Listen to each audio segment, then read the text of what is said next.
Sharp boys kila mahali. Hey, mimi naamka asubuhi nakutana na call ati hello, I'm calling from Royal Media Services and you are the winner of 777,000. Woi, hiyo pesa yote. Nilikuwa nakwambia Yeah.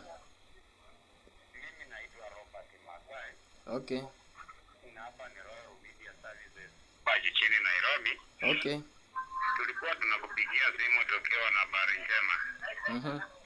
Yes, siku ya leo tunasherehekea miaka 25 tangu tufungue huduma zetu za Royal Media Services.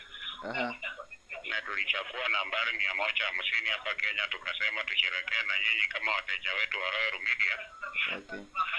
Wewe ukakuwa na bahati sana. Hii nambari yake ikapatikana kwa nambari 150 tulikuwa tunachukua. Congratulations my brother. Asante sana. Yes, unapokea simu yetu ya Royal Media Services ukiwa wapi? Mimi niko Samburu. Uko Samburu? Asante sana. Ukiwa Samburu wewe ni mshindi wetu wa 75,000 kwa siku ya leo. Congratulations. Asante sana. Yes, pesa unapokea saa hii bila malipo yoyote, bila karama yoyote. Na mwendo wa saa 1, mwendo wa saa 7 mtakuwa mnatangazwa Radio Citizen, Radio Inoro, Mlembe FM, Ramogi FM. Pia wewe utakuwa unasikizwa na waandishi wa habari wakikupigia simu wakikuuliza nambari yako ya ushindi ni ngapi.